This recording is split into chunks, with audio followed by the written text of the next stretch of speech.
കാസർഗോഡ് പൈവളികയിൽ നിന്ന് കാണാതായ പെൺകുട്ടിയെയും യുവാവിനെയും മരിച്ച നിലയിൽ കണ്ടെത്തി.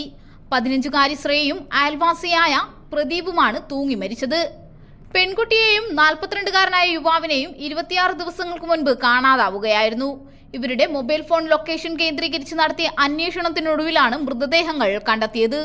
ഫെബ്രുവരി 12 പുലർച്ചെയാണ് ശ്രേയ എന്ന 15-കാരിയെ വീട്ടിൽ നിന്ന് കാണാതായത്. പെൺകുട്ടിയുടെ അമ്മയുടെ പരാതിയിലാണ് പോലീസ് കേസെടുത്തത്. അന്നേ ദിവസം തന്നെ പ്രദേശവാസിയായ പ്രദീപ് എന്നയാളെയും കാണാതെയായി.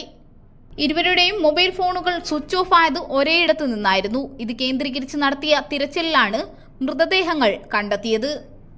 ഇന്ന് രാവിലെ മുതൽ 52-അംഗ പോലീസ് സംഘവും നാട്ടുകാരുമടക്കം വ്യാപക തിരച്ചിൽ നടത്തുന്നതിനിടെ പൈവളിക മൗണ്ടേ കാപ്പെ ഗ്രൗണ്ടിന് സമീപത്തെ അക്വേഷ്യ മരത്തിലാണ് ഇരുവരെയും തൂങ്ങി മരിച്ച നിലയിൽ കണ്ടെത്തിയത്.